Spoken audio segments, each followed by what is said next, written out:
Hi guys, welcome back to my channel. I'm Sherry, and this is week 3 for gardening tours in the 2021 gardening season.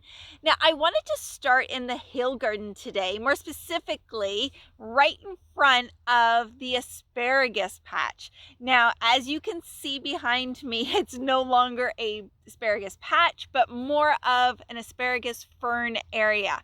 And the reason that I wanted to start here is to really emphasize on the fact that, when your spears start coming up, you have to account for the fact that once that season is done and you've harvested what you can harvest, you're going to end up with a huge amount of ferns. And as you can see here, I've tied them up basically to keep them in where I want them. So on the west side of this area right here is this fern patch. And over here on the east side of this garden, I have a whole row of tomatoes. So I need to make sure that these ferns don't lean over and lay on my very precious tomato seedlings. So here's a better look at just how bushy these ferns can get. And they're not done growing. Now, one tip I will give you is you can see here that I've actually bent the ferns over. So they were standing up and I just bend them over. I don't break them in half or cut them off. I just bend them.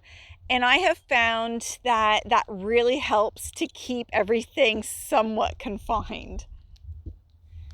I just want to take a quick minute to briefly talk about Comfrey.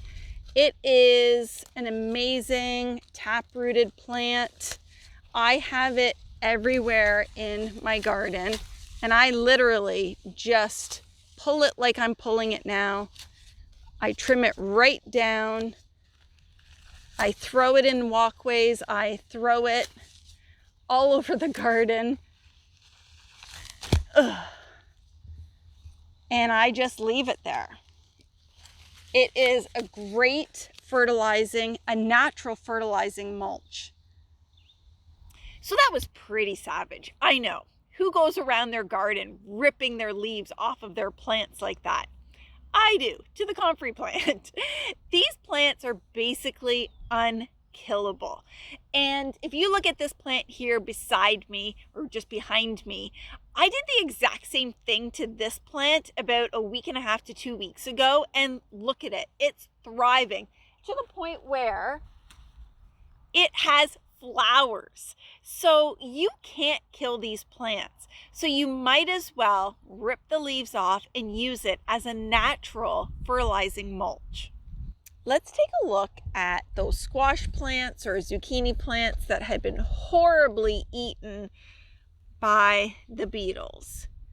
Look at the gorgeous leaves that I now have. Like if I put my hand down on here, the leaves are giant. And we've got growth happening in there. So I'm happy to say that they did not do the damage I thought they were going to be doing. And look at this, my first zucchini. And you can see the leaves, the damage that they had done originally. Same with this one, if I show you the damage, but look at the beautiful greenery that has come from it. I thought these plants were actually goners. Now this one here is growing so beautiful and lush. So this here is cream of the crop, and it is a squash plant as well, and you can see that I have a baby squash in there.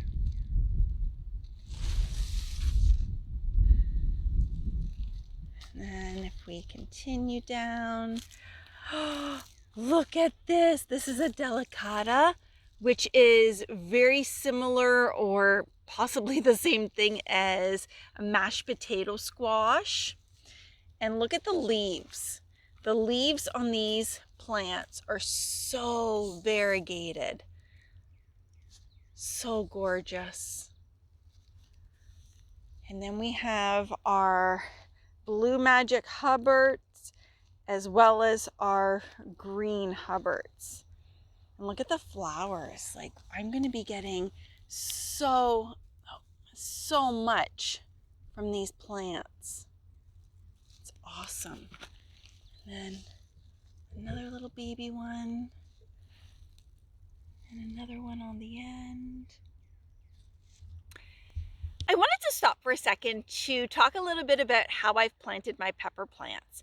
So as you can see, some of them are in black containers and some of them are just planted into the ground. So 2 years ago, I made a decision to try to keep them as cozy and as warm as possible. And one of the ideas I had was taking all of the black containers that I had from purchasing plants and bushes and trees and whatnot and cutting the bottoms off of them. I then inserted them into the in-ground garden and I put a whole bunch of new compost and soil in them. Planted my pepper plants in them, and I did, depending on the size of the actual container, I planted 2 or 3 pepper plants in them because pepper plants do want to hold hands with their friends. And I can tell you that it was a success. Every year I get a ton of peppers off of these plants. Now, this year I decided to use the space next to the pepper area for more peppers. I just found that I didn't have enough peppers left over to get me through the whole winter season and decided to plant more. Now, one thing that I have noticed is that I'm getting a lot of peppers on these plants, but they're super small this year.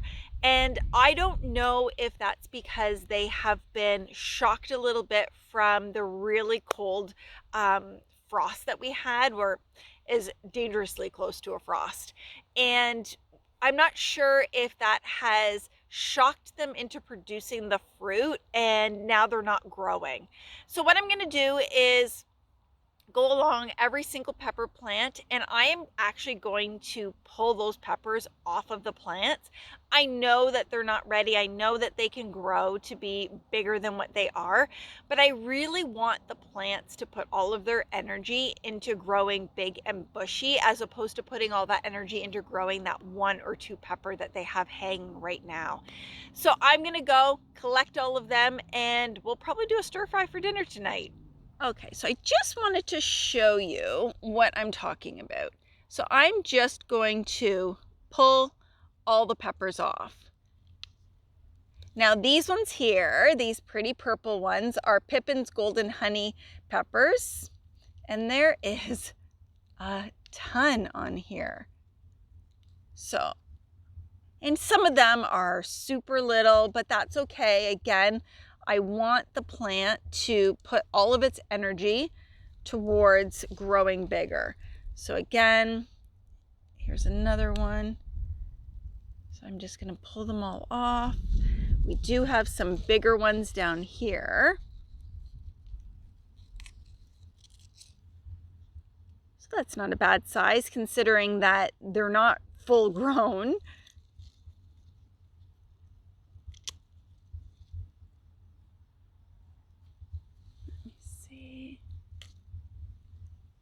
I think this is probably going to be a fairly good harvest.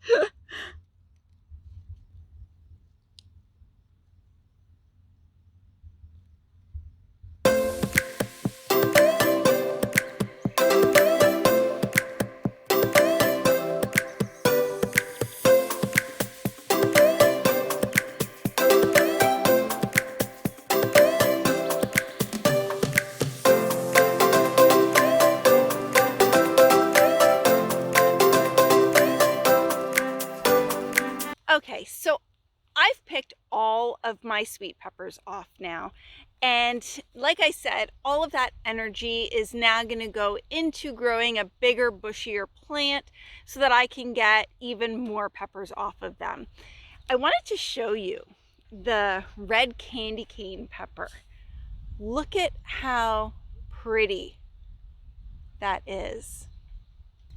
So I don't know what any of those peppers are now that I've thrown them all into the basket like that. But that's okay because I do know that they're all sweet peppers. So I planted all of my sweet peppers up here in the hill garden, and I planted all of my hot peppers in the original raised bed. And I did that purposely because I want to seed save for next year, and I want to make sure that the peppers that I get are true to the type that they are.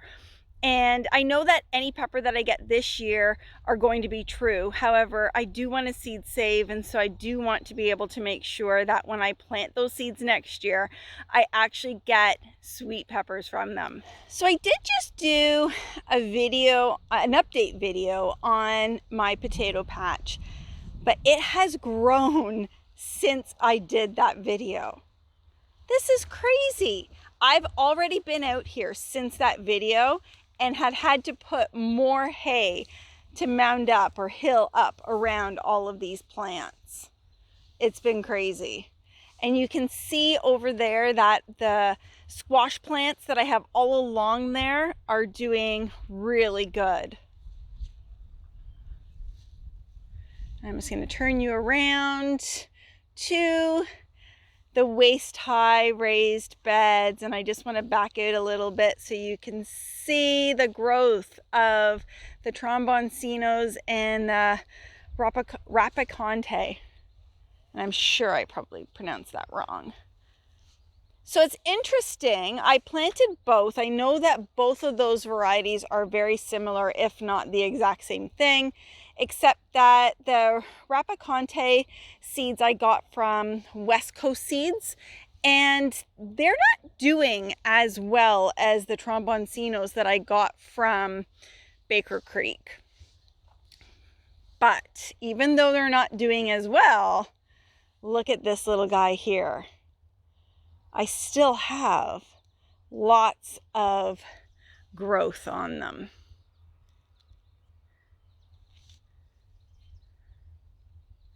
Oh, and there is a beetle that I am going to squish. I want to get rid of those.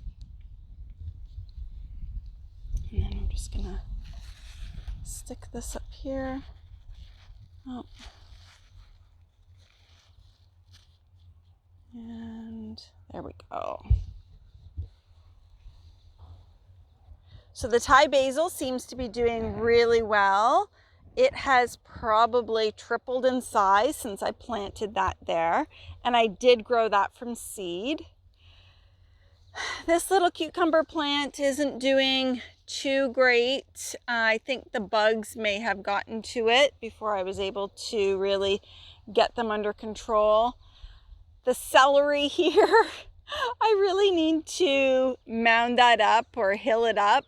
I just think that it's kind of pretty how it's all kind of just hanging out, and I think I'm just gonna leave it more as ornamental than anything. Now, you'll notice that I have let some of my bok choy go to seed. I will tell you that we actually don't mind the leaves in salad after it's gone to seed. So I'm okay that it went to seed. I will seed save these and use them in seed exchanges or plant more next year or in the fall. So here are the tromboncino plants. These seeds I got from Baker Creek, and they are doing amazing. You can see all of the fruit that is growing on them. And these plants are just going gangbusters.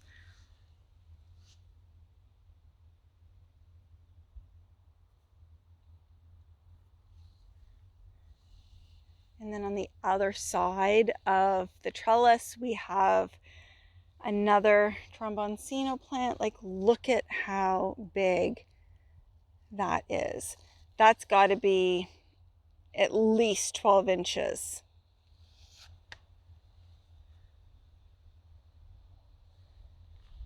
And then beside it, well, this is quite interesting because this is one of the things that I do not remember what they are.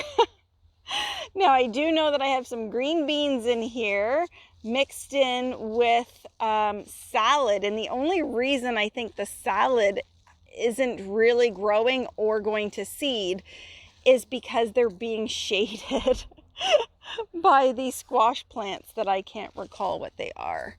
Now I do see something in there. It's round, so I'm not sure. Maybe this is a green zucchini round. I guess we'll see when it starts to grow. And again, some more sad cucumber plants. I am not doing well with cucumber plants this year. It has been really hard. Some dead nettle, and this is just ornamental, but I really wanted it on the ends. And a little bit, a little bit of nasturtium. We got a flower coming in there, and then we have our basil. They're doing so good. Now this squash here I know is cream of the crop, and you can see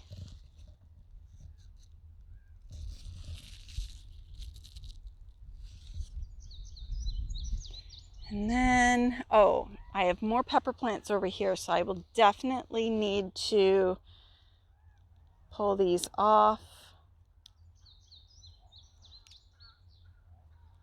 And I left my basket at bed number 1, so I'll definitely have to go back over and grab that basket and come back. Oh, look at this one. So this here is paprika. So that's a pretty good size. If I drop those down there, put this in my hand, that's a pretty good size one. Now, interestingly enough, this one at the end I thought was a red candy cane, but it can't be because it looks nothing like the variegated or striped red candy cane pepper that I pulled off the other ones. So I'm not sure what this one is. So this here is the original raised beds. And I say original because 5 of them were here when we moved here. And since then we have added 4 beds to the area. And so then right on the edge of this garden, of course, I have comfrey. So I want to go back this way. I did see something of great interest, and I will tell you that I haven't been in this garden in days. Look at this. Look at how big it is. Oh my God. Okay, so there is 2 more over there, but look at the size of it. It is the size of a softball. And then we have some ground cherry here. You can see all the little lanterns on it. And if I turn to this side where we have some mashed potato. Oh, we've got mashed potato squash over here. So we've got 2 of them in there. Okay, so some of them are starting on this one. You will notice that there is a lot of bare space in this bed. That is where my Brussels sprouts were. I thought some of them may have made it after the rabbits got to them, but it doesn't look like it. And so all along this area here is where I was putting my vining melons, as well as some vining squash, so that it could come off that bed into the mulched area that I have here. Now these gorgeous girls here are Godiva squash, and so they are doing really good.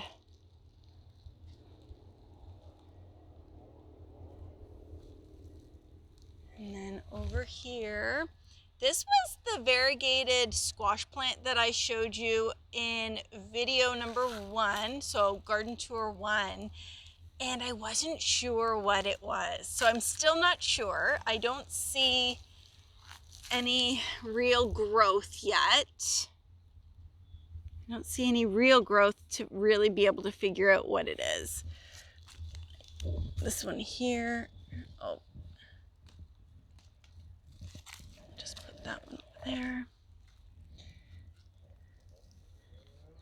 This one here is a Boston Marrow, but I don't see any squash growth on that one yet either. This bed here is full of hot pepper varieties, largely jalapenos for cowboy candy, but there are other hot peppers here, like the little blue hot pepper. Look, I don't even know if you'll be able to see how beautiful these peppers are. They're a really deep, dark purple, and they're just beautiful. The leaves of the plant actually have a lot of dark hunter green and purple in them. And they look completely different than the hot pepper friends beside them. This is a great example of why I'm going to be pulling off all of the peppers off of all of my plants in order for that energy to go towards growing bigger plants. This plant here, so this variety is the giant Arista pepper. This plant here doesn't have any peppers on it. This little plant over here has a nice big pepper on it. There is a huge difference to this plant here. And that's exactly why I'm going to be pulling off those peppers, because I want the plants to grow nice and big like this so that they can actually provide me a bigger harvest. Now, this is interesting. This here is a tomato plant, and I'm not sure what it's doing in my pepper plant box. So it is that time of year to start harvesting all of your garlic scapes so that you can make some garlic scape pesto. Now, you can also grill these. They are delicious. Years and years and years ago, farmers actually pulled these off of all of their garlic plants in order for that energy to go into growing a larger bulb. And they would throw these in the compost. And then something happened. Someone tried them and thought, these are amazing. And ever since, these have been a hot commodity because you can only get them once a year. So this is the time of year to start harvesting these. So I'm going to go around, I'm going to start harvesting all of my scapes, and I'm probably going to grill some up along with my salad and peppers tonight, and it's going to be amazing dinner. So when you harvest these, you can do it two ways. I'm going to go grab some snips so that it's a lot easier for me. But basically you want to, I don't know if you can see yet. Basically you want to go right to the base of where this is. Now these ones are really good. I haven't left them too long. They're not really woody or hard at the bottom. So for those of you that have harvested asparagus before, you know that when you get the asparagus, you actually need to crack the bottom off. Now you can see that I just bent this, and it took a lot of bending to actually get this piece off. That's the perfect time to harvest. You want to make sure that the base of your scape isn't really woody, because you don't want to be wasting any of it either. Now you can come around and you can just snap them off, or you can bring some snips, scissors, whatever it is, and snip them off. Totally up to you.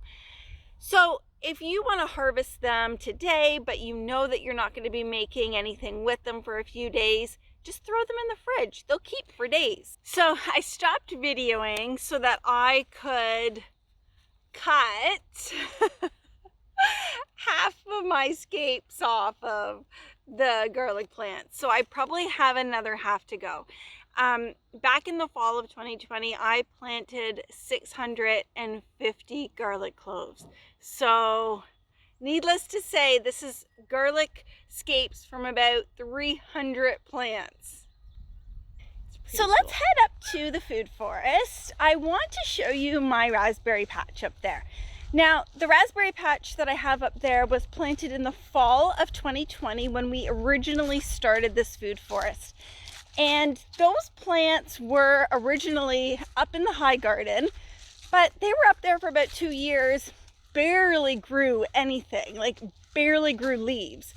And when I moved them to the food forest, I thought I had nothing to lose. Why not plant them up here and see if they do better? And they have already done better. Here is the new raspberry patch. Now, I know that I'm probably not going to get any raspberries this year. These plants are still establishing themselves in their new home. However, the greenery that I'm already getting from these plants is well beyond what I got from their last location. Now, one thing I do want to point out is I have planted purple Mexican hardneck garlic, and garlic is a great companion plant for raspberries. So I'm hoping that that is the ticket to making this a success.